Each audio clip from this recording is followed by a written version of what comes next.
na tela, Gênesis capítulo 2, versículo 24. Gênesis 2, versículo 24.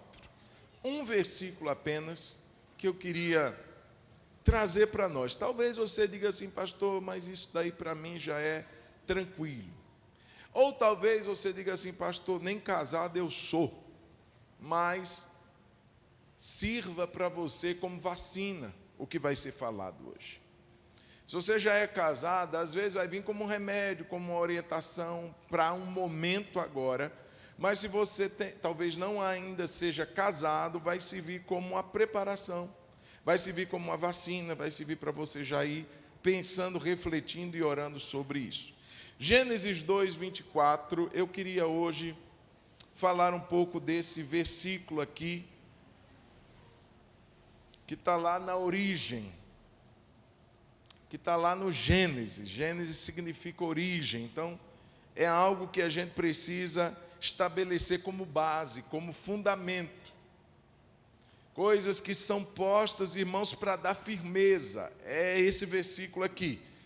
Gênesis 2, 24. Por isso o homem deixa pai e mãe e se une à sua mulher, tornando-se os dois uma só carne.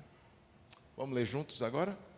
Por isso o homem deixa pai e mãe e se une à sua mulher, tornando-se os dois uma só carne. Amém. Vamos orar? Jesus, muito obrigado por essa palavra e por esse momento que podemos, ó Deus, ouvi-la através, sim, Senhor, de um mensageiro humano, mas reconhecendo ser ela a palavra do Senhor, reconhecendo ser esta a espada do Espírito. Não é a nossa espada, é a espada do Espírito. Então, Espírito Santo, use-a para a glória do Pai, para a glória de Jesus, para o entendimento e para a edificação da Tua igreja. Nós assim oramos, que haja, Senhor, uma compreensão, mais do que o pregador possa trazer hoje, aquela que o Teu Espírito trará ao nosso coração, ao nosso entendimento. É o que eu oro e te agradeço no nome de Jesus. Amém. Amém. Irmãos, como eu disse, quero falar um pouco hoje sobre casamento, porque casamento é o núcleo, é o início, é a base. Não tem como falar de pai sem primeiro falar do casal. Não tem como falar de filhos se não tem um casal. Então parte-se tudo, com exceção desse aqui. Pronto. Com exceção do Adão, baixa um pouquinho só, porque aqui está um pouquinho alto, só um pouquinho. Com exceção do Adão, que não teve pai, embora ele falou do pai, quem fala isso é o Adão, né? O homem diz, por isso deixará o pai e a mãe e se unirá à sua mulher, e serão os dois uma só carne. Então veja só, irmãos, com exceção dele que não teve pai, que não teve mãe, mas ele nos dá o princípio, ficou jóia, ele nos dá o princípio aqui. Tudo começa pelo núcleo familiar do casamento, a unidade mínima da família, que é o homem e a mulher. Então, irmãos, para a gente falar de família, muitas vezes a gente está falando das paredes, do teto, do acabamento da família e negligenciando talvez o fundamento, que é o casamento, que é o bem-estar entre aqueles que decidiram se unir e se aliançar diante do Senhor. Então, queridos, como aqui nós vemos, é um princípio básico, é o casamento. E o que Deus deseja para ele, que seja um ambiente prazeroso. Diga prazeroso. Irmãos, Deus não intentou unir duas pessoas para viverem em angústia. Não foi esse o intento de Deus. Se acontece, irmãos, certamente pela entrada do pecado, pela entrada da corrupção. O coração do homem endurece e ele resolve viver para si mesmo, ele resolve, ainda casado, viver para se satisfazer, para ter o seu autocontentamento sem levar em consideração a outra pessoa que está com ele. Então isso é dureza de coração. Mas o que Deus intentou é que o ambiente fosse de prazer, fosse de alegria, fosse de bem-estar, fosse de parceria, fosse um lugar saudável, um ambiente de saúde. Hoje, infelizmente, como nós vemos, aqui e acolá, e que Deus guarde a nossa casa e os nossos lares de viver enfermidades relacionais, doenças que separam um homem da sua mulher. Irmãos, Deus planejou que fosse esse ambiente de saúde, saudável, que todos convivessem em harmonia e bem-estar e houvesse uma funcionalidade. Tudo isso que nós vemos hoje, as aberrações que a gente vê hoje, pai abusando de filho, violência dentro do lar, isso nunca foi projeto de Deus. Deus planejou que fosse duradouro, até que a morte separasse aqueles que se uniram diante dele. Deus planejou isso. É lógico que Jesus falou que a dureza do coração do homem, ela promove esse tipo de condição, mas a vontade de Deus é que fosse um estado de durabilidade, tivesse uma perenidade naquele ambiente de casamento. E, para nossa tristeza, eu já falei isso aqui, dados, do IBGE mostram esse grande nível assustador de divórcios no Brasil. Então, dados passados aí mostram a casa de 80 mil divórcios em um ano. É muita coisa. E para piorar essa questão, 20 mil corresponde a cristãos. Então, não tem como dizer assim, não, pastor, isso é uma coisa que está do lado de lá. Isso é uma coisa que a gente não vive dentro da igreja. Vive. Infelizmente, vive. Por diversas razões, eu não estou aqui para apontar, julgar e classificar, não, porque cada um está vivendo um ambiente, uma situação, embora o que Jesus realmente intentou no casamento fosse que o casamento fosse até o dia da morte, de um ou de outro. Amém, querido? Então, prazeroso, saudável e duradouro. Vamos lá? Prazeroso, saudável e duradouro. Então, nós que estamos aqui, vamos pensar. O que eu tenho feito? Porque eu não posso pensar na parte do outro. Porque eu não posso mudar o outro. Não é verdade? Eu não posso agir e fazer o outro mudar. Mas eu posso fazer isso. A Bíblia diz, no que depender de vós, tende paz com todos. Tem coisa que não depende de mim, mas no que depender de mim, nós vamos trabalhar para fazer isso. Então, irmãos, uma definição básica de casamento, definição quase que dicionário, seria uma união voluntária entre duas pessoas que desejam constituir uma família. Pronto. Isso seria uma definição simples e básica do casamento. Uma união voluntária, ou seja, ninguém foi pressionado, ninguém foi constrangido, ou pelo menos não deveria ser. Não deveria ter sido. Pastor, eu casei porque do lado de fora, meu sogro disse assim, se eu não casasse, tinha um cara me esperando do lado de fora com uma espingarda na mão. Então, se eu não casasse, ele me mataria assim que eu saísse de lá, eu nem vivo mais estaria. Por isso eu casei. Tirando situações como essas, irmãos, casamento é algo voluntário entre duas pessoas que desejam um objetivo em comum. Vamos constituir uma família. Não é para fugir de casa, não é para sair de perto dos pais, é para constituir uma família. O objetivo é esse. Eu quero constituir uma família. Eu não quero mais ser uno, eu quero ser duo. Eu quero estar com alguém, eu quero partilhar minha vida com alguém, eu quero dividir minha vida com outra pessoa, e eu quero ver esse núcleo meu e do meu parceiro, da minha parceira, do meu marido, da minha esposa, se expandindo através de filhos, através de netos, através de bisnetos, e a gente gozar da bênção do Salmo 128. E verás os filhos dos seus filhos. Quem recebe diz amém? Amém. Então, queridos, rapidamente eu queria trabalhar aqui em alguns aspectos desse texto que a gente leu. O que é que Deus gostaria ou quer que a gente saiba sobre essa criação dele chamada casamento. A primeira coisa está aí no verso que nós lemos, 24, ele mostra seu pai e sua mãe. Olha a expressão, seu pai e sua mãe. Por que faz-se menção do pai e da mãe, ao casal que está se aliançando.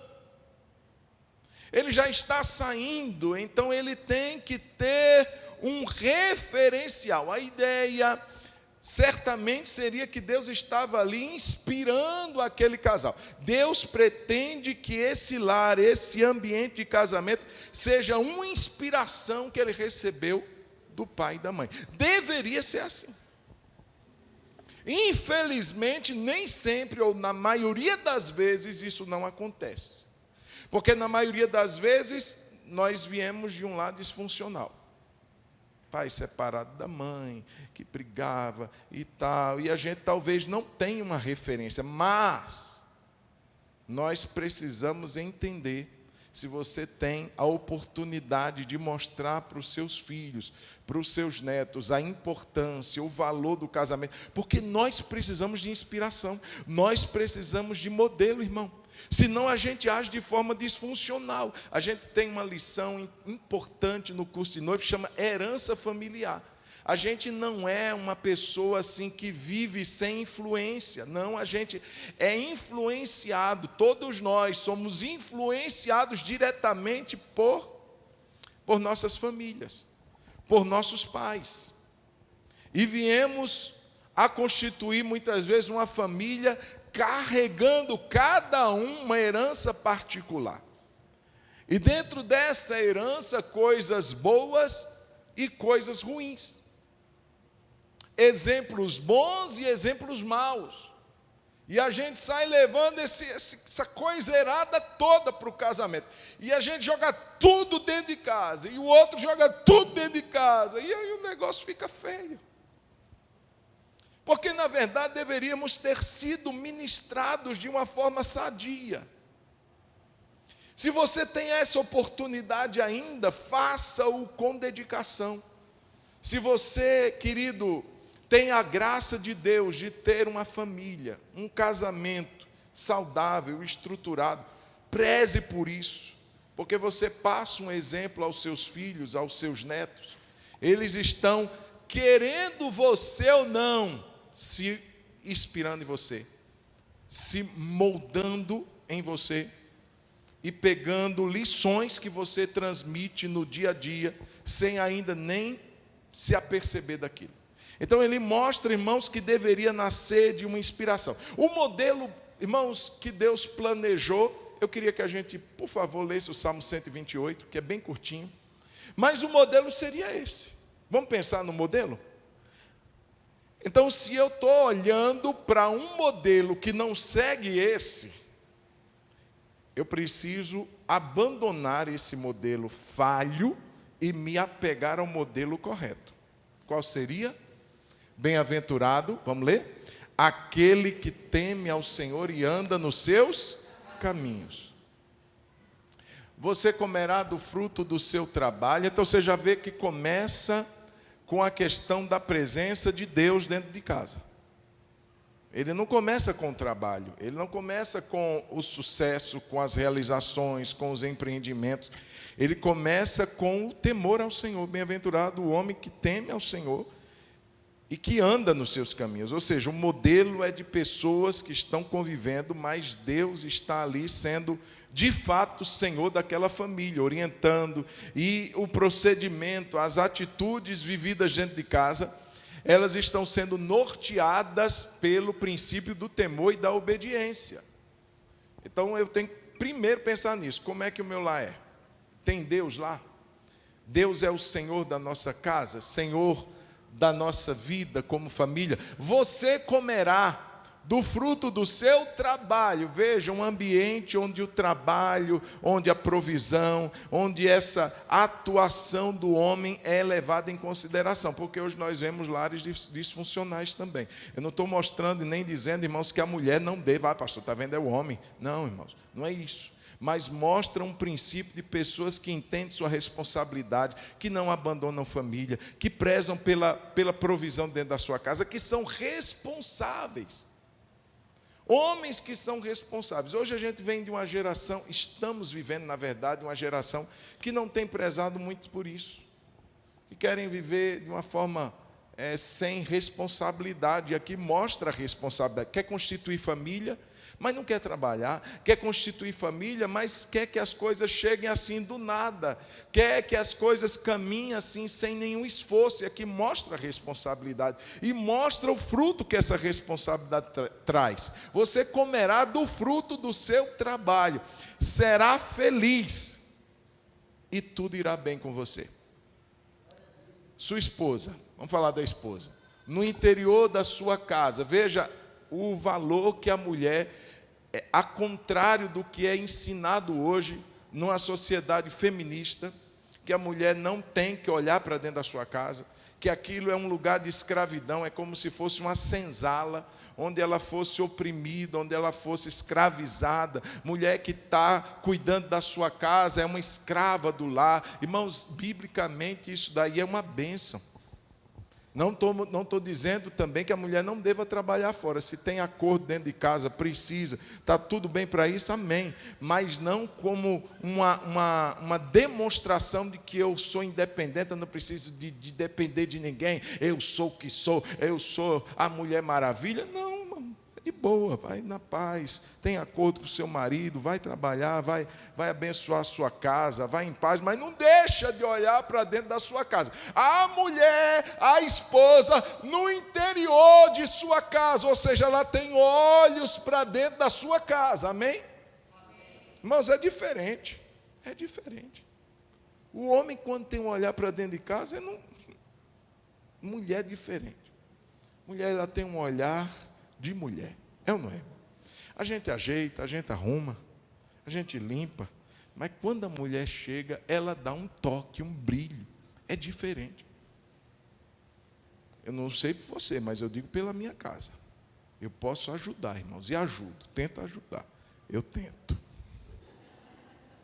Mas é diferente o olhar da mulher, o olhar para os filhos, o olhar para casa, para o andamento. Provérbio 31, né, mãe? Mulher que prospera, olha aí, mirada na mulher virtuosa de Provérbio 31. Ela tinha olhar para dentro de casa, embora olhasse para fora, fosse uma empreendedora, fosse uma mulher visionária, mas ela também tinha um olhar para dentro de casa, não deixava faltar roupa para os meninos na época de frio, dava ordem às escravas, às servas, para que tudo corresse bem, de madrugada já se levantava e fazia tudo acontecer. Era assim, olha aí, no interior de sua casa será como uma videira frutífera. Veja, não há insatisfação nela, não há irrealização. Ela está dentro de casa, mas ela é como uma videira. A videira, irmãos, é o símbolo da prosperidade, é o símbolo da alegria, porque o vinho fala da alegria. Então, quando diz é uma videira, ela produz alegria, ela não só vive, ela produz alegria. E é frutífera, não é estéril, não é aquela pessoa amargurada porque está dentro de casa. Não, ela se realiza também, ela vê ali seu objeto de felicidade. Ela é como uma videira frutífera. Seus filhos, os filhos, são como rebentos de oliveira. Oliveira fala de uma árvore, vamos dizer assim, com muita importância, assim como a videira. Porque daí vinha o óleo para a unção do azeite que era usada no templo, no candelabro, na unção dos reis. Fala de uma vida, o óleo faz o rosto reluzir, diz a palavra. Ou seja, tem brilho, tem glória. E os filhos vão ser como rebentos de oliveira ao redor da sua mesa. Tem mesa em que os filhos estão ali participando. Tem mesa de relacionamento, tem mesa de comunhão. Não é aquele lugar onde o pai não se relaciona com o filho não fala com a mãe, o irmão não fala com a outra irmã. Tem uma mesa onde todos se assentam. Com graça, com unção, não é para xingar, não é para ficar discutindo. Tem unção, tem brilho dentro daquele lugar. Os filhos se assentam à mesa com os seus pais e participam de um momento de relacionamento, né, Keninha? Mesa. Kenia fala sobre mesa, a mesa do relacionamento. Então, querido, a Bíblia mostra esse exemplo. Vamos lá? Seus filhos, eis como será abençoado o homem que teme ao Senhor. Que o Senhor abençoe desde Sião para que você veja a prosperidade de Jerusalém. durante os dias de sua vida e veja os filhos de seus filhos, paz sobre Israel. Diga amém. Amém. Diga eu recebo. Esse é o modelo, irmão, e a gente se mira nele. Como é que está a minha vida como marido? Está assim? Como é que está a minha vida como esposa? Está assim? Como filho? Está assim? Tem relacionamento? Tem alegria? Tem compromisso? Tem responsabilidade? Tem olhar para dentro de casa? Ou só um olhar para o lado de fora? Então, é nesse modelo que nos inspiramos. Se a gente não teve, mas Deus nos dá. Se a gente não teve na nossa família, Deus nos dá como servos dele um modelo para a gente se inspirar na sua palavra. Então, irmãos, quando ele mostra pai e mãe, ele mostra justamente isso. Filhos que são inspirados pelo modelo dos seus pais. O que é herança saudável a gente leva. O que é herança que vai contribuir para que a minha casa seja parecida com essa do Salmo 128, eu levo. O que não é, eu deixo. Não é toda herança que eu tenho que levar. Não é tudo que eu vi dentro da minha casa que eu tenho que fazer. Não é todo o procedimento que eu via meu pai fazendo com minha mãe que eu tenho que fazer igual. Eu seleciono. Mas lembre-se, papai e mamãe, você é inspiração. Você serve como um modelo, mas nunca exija reprodução. Vou repetir. Você, papai e mamãe, é inspiração, modelo, mas nunca deve exigir reprodução. Você tem que fazer como você viu na minha casa. Como é, filhinho? Como é que você viu na casa do papai? É assim que você vai fazer na sua. Você tem que comprar isso, é assim que se faz, e começa a querer mudar o ambiente que aquele casal tem que estabelecer por conta própria. Quer ditar regras. Não solta o filho, não solta a filha, está errado. É inspiração. Se pegou, pegou. Se não pegou, a gente só ora. Mas impor para que seja feito a minha maneira dentro da casa do outro, do meu filho, da minha filha, eu não tenho direito mais para isso. Eles estão constituindo uma nova família a partir de agora. E oramos para que seja próspera e abençoada. Mas querer meter o bedelho onde não fomos chamados, não temos essa permissão. Amém ou não? Agora, se o filho pedir, a filha pedir, papai, como é que faz? A gente está lá para isso. Mas querer impor já é outra coisa. Segunda coisa, casamento é um ambiente de transição. Diga transição. Olha só, o texto diz, deixará. Palavra difícil de ser ouvida. Deixará, fala de uma ruptura. Fala de uma quebra, de um deixar. E isso tem que acontecer. E isso tem que ser incentivado. E isso tem que ser dito, falado. Você casou, bacana. Agora você está vivendo a transição. Não é mais a sua casa. É a casa do seu pai e da sua mãe. Você tem uma nova casa. Eu ia de férias visitar meus pais. E eu lembro que eu chegava assim, mãe, eu vou pegar uma água. Ela dizia, meu filho, pode abrir essa geladeira, a casa é sua. Eu ficava todo feliz, mas não é minha, irmãos, a casa não é mais minha. Eu deixei de ser um participante ativo de lá. Não é, irmãos, não estou mostrando aqui que tem que ter um cisma, agora nunca mais quero ver sua face, não é isso não. É entender que agora a gente está numa outra realidade, precisa haver essa compreensão. Essa transição, essa ruptura acontece basicamente em 3 níveis. Nível geográfico. Se você casou, a sua maior atenção agora é sair de fato daquele lugar, da casa do seu pai e da sua mãe. Mas tem 10 quartos lá, pastor. Joia, mas não é seu. Você pode até se valer dele por uma questão de dificuldade em um tempo específico, mas vaza. Vaza. Não é para ficar lá, é geográfico. Financeiro. Não, papai vai continuar pagando minhas contas. Vai não. Vai não, é você que vai pagar. E papai não fica pagando também não, viu? Pode ajudar? Pode. Pode ajudar. Passando fita, passando para lá, a gente ajuda quem a gente não conhece. Imagina o filho. Agora, ter a obrigação, depois que casa, não. Financeiro e emocional. Você tem que vir aqui todo dia na minha casa. Se você não vir na minha casa, seu desnaturado, eu vou te abandonar. Você não vai ser mais minha filha, meu filho. Ai, ai, ai, ai, ai. Claro que não, gente. Deixa respirar, pelo amor de Jesus. E você que é filho casado, deixa papai e mamãe respirar, deixa eles namorar, gente. É um deixar emocional também. Tem filho, filha que não toma nenhuma decisão sem o martelo do pai e da mãe, pelo amor de Jesus. Não consulta nem o cônjuge, consulta o pai e a mãe primeiro. Está errado, irmão. Está errado. É consultar, é o acordo agora, está entre nós, Flor. Bonitinho, é nós aqui. Agora, se a gente tiver algum impasse, papai e mamãe, gente boa, vamos chamar eles são sábios, vamos pedir ajuda, mas dependência emocional, não. Então, é uma transição, diga transição. E por conta disso, irmão, tem muito casamento que bambiou, porque na cama do casal já tem uma imagem assim, em alguns lugares, para mostrar exatamente essa dependência. Tem o cônjuge, o marido, a mulher e no meio os pais. Não, irmão, não.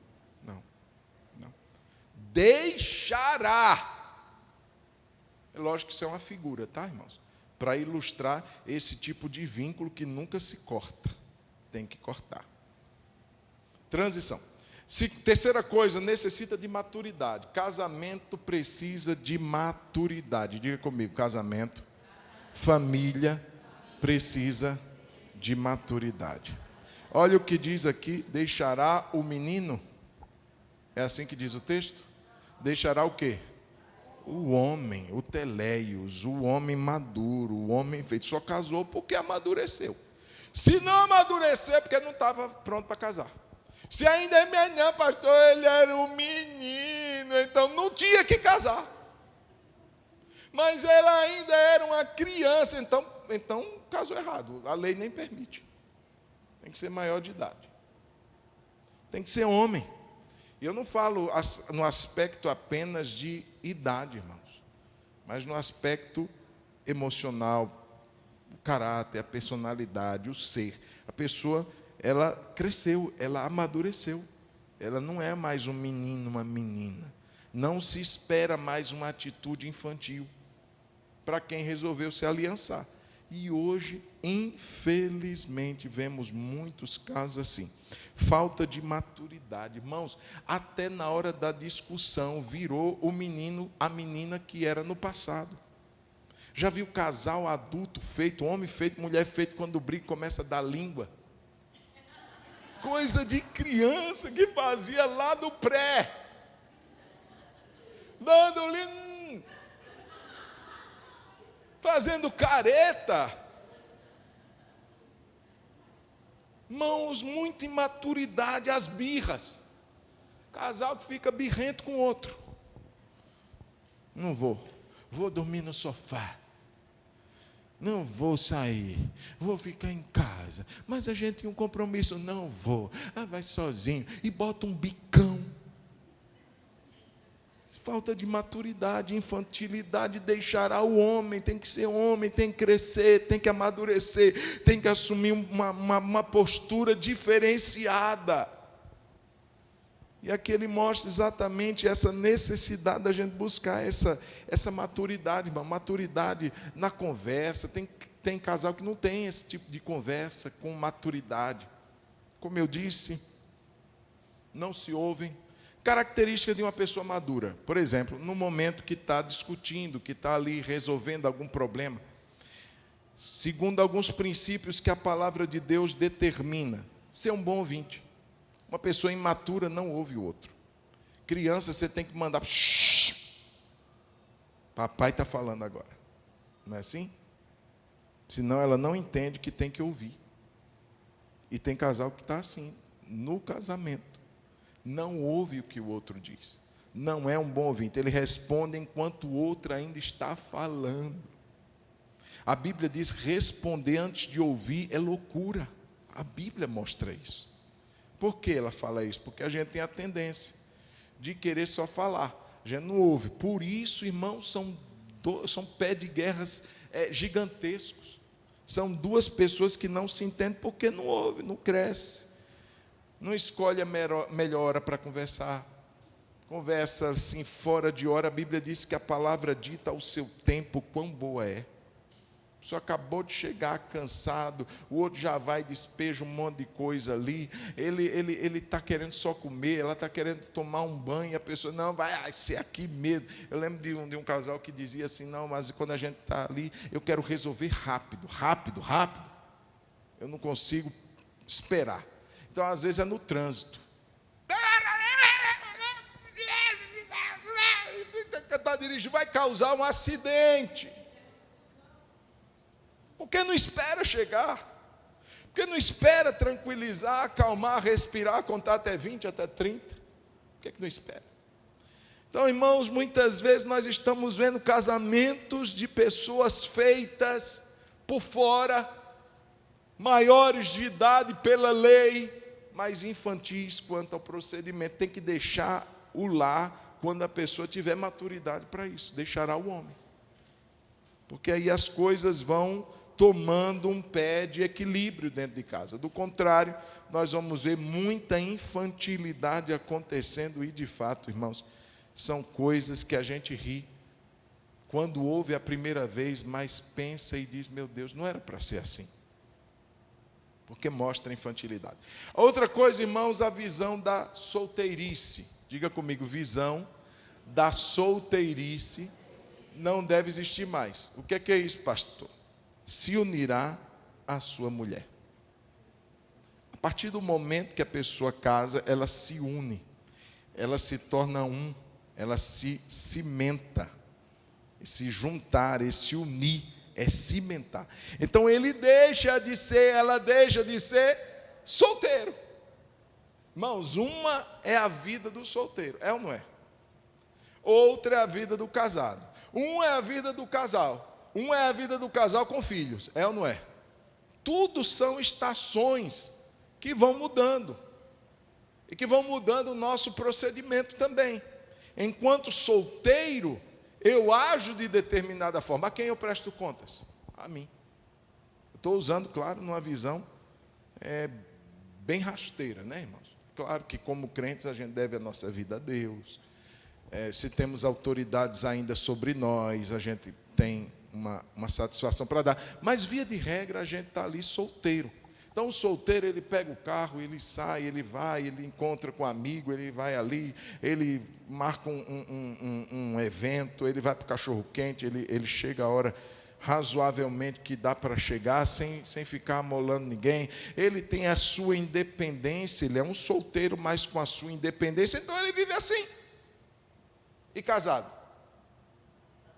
Tudo muda. Pastor, eu não gosto de ter que pedir opinião a ninguém, então não.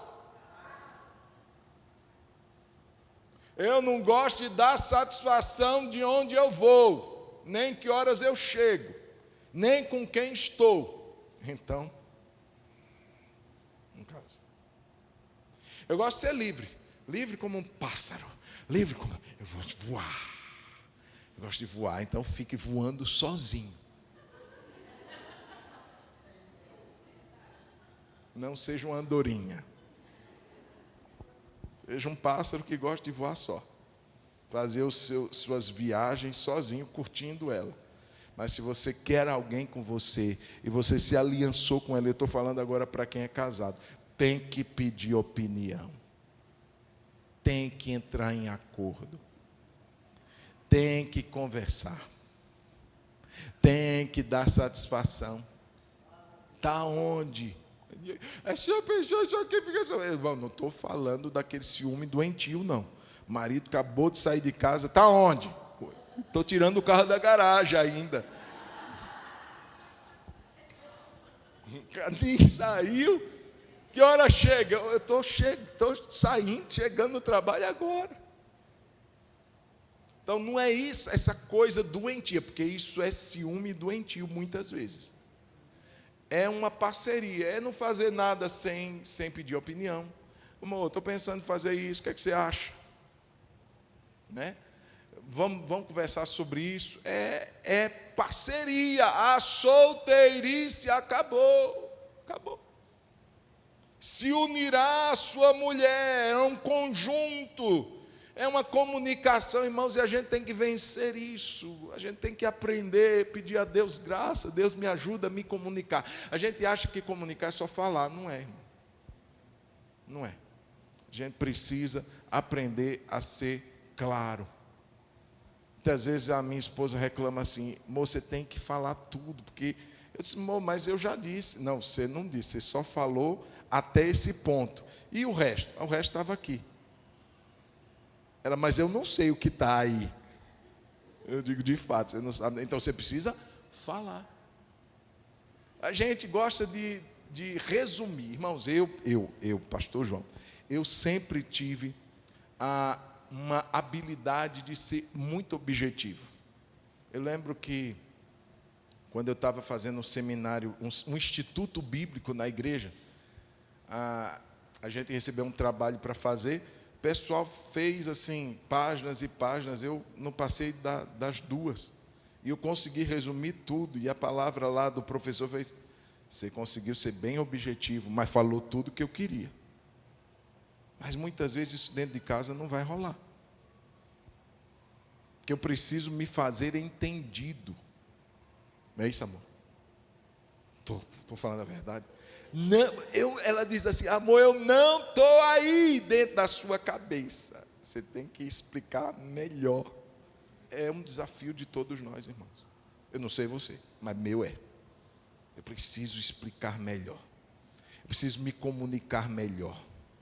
Eu preciso me fazer entender. Isso faz parte da realidade de casado. Onde é que você está? Tem gente que se comunica com grunhidos inexprimíveis.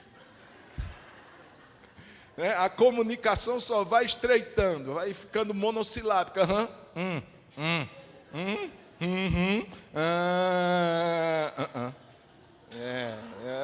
Que coisa feia, né? Já não se comunica mais. Então a gente precisa sair dessa realidade para uma boa convivência de casados, de família, de núcleo, de base. A gente precisa melhorar a nossa comunicação. Avançando para terminar. É um processo de aprendizagem. Diga, processo de aprendizagem. Você está casado há quanto tempo? Irmão Geraldo, cadê você? Está ali. Quanto tempo, irmão Geraldo? 44 anos. Tem alguém que passou dessa linha aí? Não? Então, parabéns, vamos aplaudir o nosso amado casal aí, 44. Tem que aprender alguma coisa ainda ou já sabe tudo, irmão Geraldo? Aí, olha. Tem que aprender, todos nós, irmão. A gente está com vida, então a gente aprende. Eu lembro irmão Teixeira e irmão Mentina, sempre falo isso aqui. Eles fizeram casados para sempre, quando eles passaram da casa dos 50 anos, de casados. Porque eles ficaram juntos 65 anos, se eu não me engano. 65 anos. Então eles fizeram casados para sempre, já tinham celebrado bodas de ouro. Está lá os dois fazendo casados para sempre. Foi com vocês que eles fizeram? Fazendo casados para sempre. Pastor, já tenho 50 e mais nada para aprender. Então vai para a sepultura. A Bíblia diz que é lá que não tem projeto, é lá que não tem, é lá. Mas enquanto está aqui, tem que aprender. Tem que melhorar, tem que crescer. Porque a Bíblia diz assim, e serão. Por que ela coloca para o futuro? Eles vão se unir, estão se aliançando e serão uma só carne. Por que não já é? Por que isso serão? Porque é lógico, irmãos, que a gente casa, a gente se une e somos uma só carne, mas aquilo não está pronto, não. Não está redondinho, não. Existe um projeto a ser desenvolvido, um processo a ser trilhado, respeitado. E eu preciso fazer isso.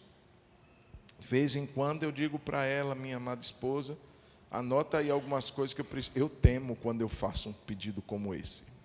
Eu temo. Mas eu preciso fazer. De vez em quando eu digo para ela, anota aí algumas coisas que você acha que eu preciso mudar. Tem que falar. E está disposto a ouvir. Sem ficar justificando. Não, mas isso daqui você está falando. Você sabe que eu não sou assim. Então, por que perguntou? Perguntou porque quis. Então, queridos, nós precisamos melhorar. E serão. Isso é movimento para um bem-estar do casamento, para que a amizade aumente, o respeito aumente, a confiança aumente. E sempre entendendo que eu não mudo o outro, eu mudo a mim. Eu não tenho condições de fazer o outro mudar, mas eu tenho como mudar a mim mesmo, pela graça do meu Deus. Eu tenho condições de melhorar, amém? E eu preciso ser claro comigo, me confrontar como marido. E você que está aqui também, como marido, como esposa, como filho, como alguém que aspira o casamento. Se alguém aspira o casamento, eu estou dando aqui isso é da minha Bíblia, viu, irmão? Minha. João de Oliveira, revista e extra atualizada. Se alguém almeja o matrimônio, pense bem antes. Ore. Esteja disposto a viver o que Deus fala aqui. Porque não é só chegar lá, vamos pôr um anel no dedo e estamos casados. Isso é fácil. O processo que se exige é um processo que custa um alto preço. Não venha me dizer que não. É um preço de renúncia, um preço de quebrantamento. Eu admiti que eu preciso mudar. Eu sou hábil, você é hábil em ver os problemas do outro.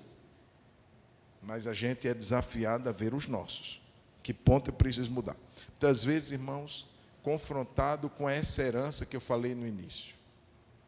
Coisas que vêm e que a gente precisa abrir mão. Muitas vezes, não somente minha esposa, mas meus filhos dizem assim, vovô, então Valdeir, que era o meu pai. Porque eu me vejo com atitudes iguais a dele. Eu preciso abrir mão. Principalmente no que diz respeito ao radicalismo. Meu pai era assim, ele não tinha meio termo. Aqui ou aqui, então, não, vamos seguir por essa linha, vamos trazer o equilíbrio. Se ele não gostava de algo, irmãos, ele já dizia assim, então vamos vender. Você estava chupando um picolé, isso aconteceu. Aí minha mãe dizia assim, meu filho, não chupe não, você está tratando de diabetes. Ele estava abrindo o bendito do picolé. Meu irmão, que ele pegou um picolé que eu olhei assim, nossa, que delícia. Ele abriu, quando minha mãe falou isso, ele disse assim, e jogou o picolé assim. E eu disse, nem para me dar, pai. Porque jogou. Não, é assim, comigo resolve assim. Muitas vezes eu faço assim em casa. Não serve, então vamos arrancar os fios. A internet não está boa, então vamos arrancar o modem. Não é assim não, irmão. Ela está balançando, balança a cabeça, não. Então, querido, a gente tem que perceber o processo que eu me encontro. Já avancei. Ou não avancei? Os filhos estão ali, não sei que olhar seria esse, mas eu espero que seja. A gente tem que passar pelo processo. Serão. É um preço exigido, um processo a ser trilhado e um objetivo grande demais, uma só carne. Deus quer fazer uma fusão assim espiritual, abençoada acontecer entre o casal. Ele não quer que esteja assim quase, irmãos, uma brecha, uma ruptura. Ela pode ser o início de uma separação. Coisinhas pequenas que a gente despreza, trincas que a gente despreza. A casa cai. Então a gente precisa tapar as brechas. A pastora Tassi falou isso semana passada. Tapar as brechas. Tem brecha, vamos tapar. Porque tem um objetivo, uma só carne. Deus quer unir mais do que corpos. Deus quer unir almas, sentimentos, quer trazer acordo, harmonia, sonhos que se fundem, vidas que se fundem. Muitas vezes, irmãos, eu me pego falando como ela fala. E às vezes eu vejo ela fazendo o que eu faria. Parece que ninguém sabe quem é quem naquela hora, porque se funde. A gente começa a se conhecer de uma maneira que às vezes um olhar, uma expressão já demonstra tudo, e tem que ser assim. Irmãos, a gente tem que almejar isso, essa fusão de vidas, e serão uma só carne. Amém? Quando a gente, irmãos, dá atenção à base, e esse é o desafio de todos nós aqui, solteiros ou casados. Para quem é casado já é um desafio atual, para quem é solteiro um desafio futuro. Todos nós precisamos cuidar da base. A base é o núcleo, é o homem e a mulher, que se unem em uma relação de aliança, de casamento diante do Senhor. Então isso acontece, e o que vem depois, irmãos, se a base, se o fundamento está bacana, pode levantar as paredes, que a casa não vai cair. Principalmente quando a gente entende que Deus está edificando a nossa casa também. Se o Senhor não edificar a casa, em vão trabalha pastor João e pastora Tássia. Se o Senhor não edificar a casa, em vão trabalha você e a sua esposa, você e o seu marido. Tem que ser uma parceria, e Deus está pronto, sempre pronto, a nos ajudar, a nos abençoar. Vamos ficar de pé e vamos orar nesse momento, em nome de Jesus. Mais 10 minutos, 5 minutos, 10 minutos que a gente vai orar agora. Pode colocar aqui, Jairto, bem no meio aqui, ó, os diáconos, diaconisas. Vamos orar nesse momento. Pastor, mas eu não trouxe minha foto. Não tem problema, você vai orar pela sua família, tá bom? Vamos fazer isso? Vamos vir todo mundo aqui à frente? Vamos estender as mãos aqui, vamos orar, vamos colocar, se você está aí com alguém da sua família, se você quiser dar a mão, você dá. Vamos fazer um tempo de clamor pela nossa casa, em nome de Jesus. Vem cá, pastora Tássia, dirige esse momento aqui, faz essa oração. Os diáconos já podem começar a ungir aqui as fotos, o óleo está ali, ó. Você que está em casa, pare um momento para orar pela sua família também nesse instante. Se você estiver assistindo agora, se você estiver assistindo outro dia, pare esse momento para orar pela sua família, pelo seu casamento. O núcleo, a base precisa estar bem feita, para que o que virá depois, a construção que Deus edificará, ela seja bem feita em nome de Jesus. Aleluia, Jesus. Graças te damos, Senhor, nessa noite, pelo privilégio que temos de orar pela nossa casa, pela nossa família, pelos nossos filhos, Senhor, por aqueles a quem amamos. Nessa hora nós tributamos a Ti toda a glória, todo louvor pela vida deles, e nós entregamos a vida deles nas Tuas mãos. Deus, nós oramos para que todo espírito de enfermidade caia na vida dos nossos parentes, todo espírito de depressão, ansiedade, angústia da alma, Deus, todo problema financeiro, todo problema, Senhor, de relacionamentos quebrados, partidos. Deus, nós pedimos restauração familiar sobre a nossa casa. Deus, nós abençoamos as finanças da nossa família, abençoamos, Senhor, o relacionamento contigo. Deus, oramos e ministramos a unção do Teu Espírito, ministramos a graça e o favor do Senhor sobre cada filho, sobre cada filha, sobre cada cônjuge. Senhor, declaramos que venham, Senhor, que voltem aqueles que estão fora da Tua presença, aqueles que estão frios, desanimados, entristecidos, aqueles que têm sido, Senhor, tragados pelos prazeres desse mundo, aqueles que têm andado com os pés presos, Senhor, nos deleites dessa terra.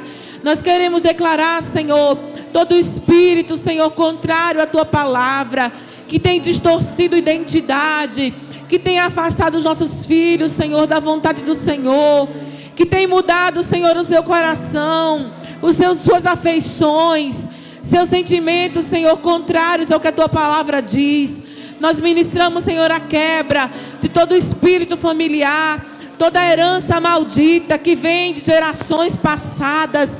Nós declaramos rompidos os laços com o inimigo, todo espírito de ocultismo que tem vindo, Senhor, sob influência da nossa família passada, atitudes de pais, mães, Meu Deus, avós, bisavós, que fizeram, Senhor, entregas, que fizeram, Senhor, consagrações. Nós agora quebramos na autoridade do nome de Jesus e declaramos frustrados todos os planos do inimigo. Pelo teu poder, Senhor, nós ministramos, Pai, uma família fortalecida, uma família que conhece o seu Deus, conhece a Jesus, uma família poderosa em obras, não apenas em palavras, íntima do Senhor, cheia da tua presença, cheia do teu Espírito, cheia da unção que despedaça jugo, que despedaça cadeias, grilhões, amarras. Deus, nós oramos, Senhor, por libertação na nossa casa, oramos por libertação na mente, libertação, Senhor, de todo sentimento de cativeiro, meu Deus, que tem prendido pessoas. Há sentimento de medo, de inferioridade, de angústia, de depressão. Pai, em nome de Jesus, nós declaramos, Senhor, uma família completamente curada, restaurada. Pai, em nome de Jesus, que cada lar aqui representado, Senhor, seja esse lugar, esse ambiente onde a tua glória tem liberdade, onde se pode falar da tua presença, onde tu és desejado, onde tu és querido, Senhor. Deus, nós oramos para que caia por terra toda a frieza espiritual dentro da nossa casa, Pai. Que haja o fogo do Senhor chegando em cada lar. Em nome de Jesus, providência, Senhor. Livramento, Senhor. E também provisão financeira, material, emocional, espiritual, física. Nós abençoamos cada família, Pai. Em nome de Jesus. Em nome de Jesus.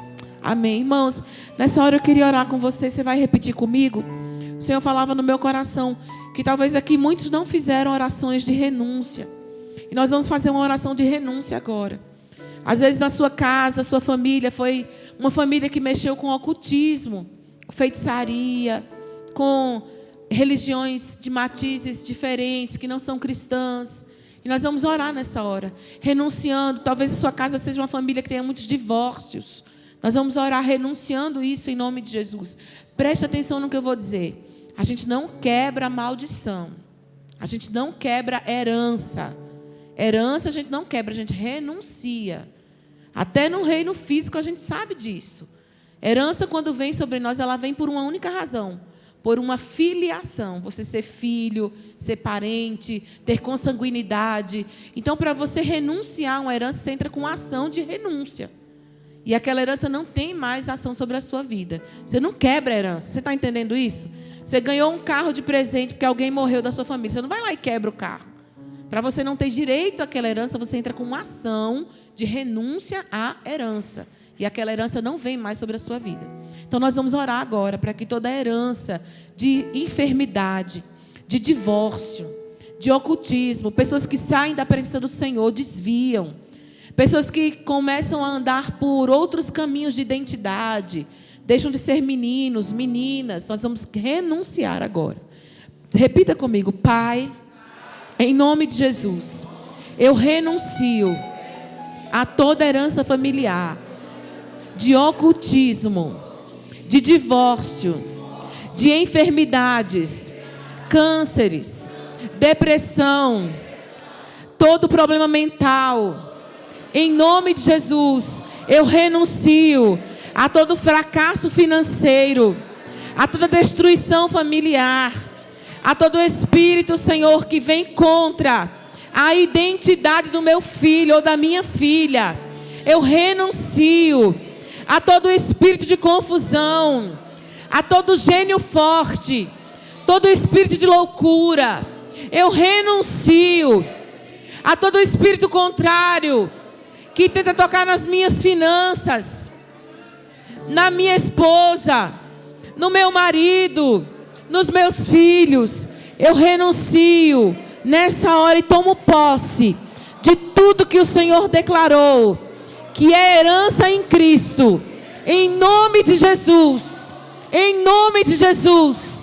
Em nome de Jesus. Amém. E se o Senhor lembrou você aí de qualquer outra coisa, olha, pastora, Eu comecei a lembrar aqui que na minha casa todo mundo, quando chega em tal idade, larga o curso, não conclui.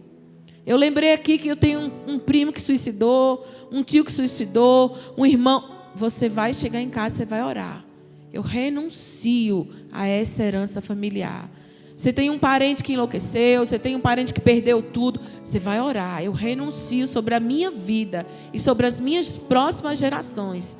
Em nome de Jesus. Amém, querido? Deus te abençoe. Amém. Amém, irmãos. Glória a Deus. Esse mês de novembro temos 5 quintas-feiras. Essa é a segunda. Ainda temos mais 3 quintas que vamos orar pela família. Querido, eu queria fazer um pedido também. Você vai chegar na sua casa, a Bíblia diz assim: na casa onde você entrar, a primeira coisa que você deveria dizer é: paz seja nessa casa. Então vamos fazer o seguinte: hoje a gente vai chegar em casa e eu queria, em forma simbólica, pedir para irmão Jailton e Geraldo pegar cada um óleo, ficar lá na porta. Quando o irmão for saindo, você recebe só um símbolo da presença de Deus através da unção com óleo, tá bom? Para você chegar na sua casa, você vai chegar na sua casa daqui a pouco. Claro que até lá o óleo já secou, irmão, na sua mão. Não é esse você vai chegar lá porque você sabe que Deus está com você. Vai chegar lá, simbolicamente e espiritualmente, a gente vai estar ungindo ali sua mão. Você vai chegar lá e vai pôr a mão na porta da sua casa antes de entrar e vai declarar isso: paz seja na minha casa. Amém? A Bíblia diz: se tiver um filho da paz, a paz vai repousar sobre ele. E eu creio que ela vai repousar sobre seus filhos, vai repousar, se tem parente na sua casa, vai repousar lá, sobre seu pai, avô, tio, quem mora lá, vai repousar sobre ele. Agora, se não tiver nenhum filho, todo mundo não está nem aí para Deus, ninguém recebe a paz, ela volta para você, de maneira que a paz nunca se perde. Ou ela encontra alguém, ou ela volta sobre nós. Então vamos fazer isso: você vai chegar em casa, vai colocar a mão na porta da sua casa e vai dizer: paz seja na minha casa. Amém? Levante sua mão. Obrigado, Senhor, por essa noite. Obrigado por esse tempo, esse segundo dia, essa segunda quinta, em que juntos pudemos declarar que o Senhor é quem edifica a nossa casa. E juntos com o Senhor, meu Pai, estamos trabalhando para isso. Para que o meu lar, para que a minha família seja um lugar de paz, seja um lugar de bênção.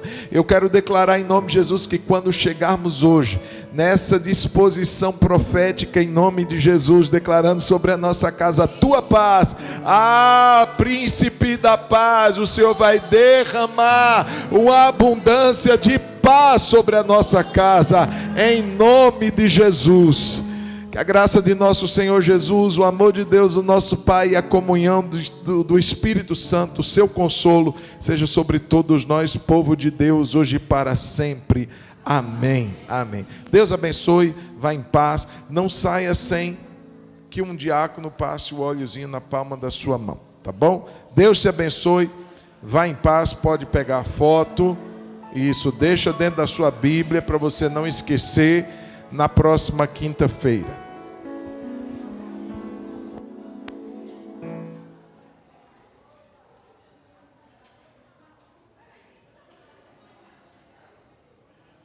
Oi.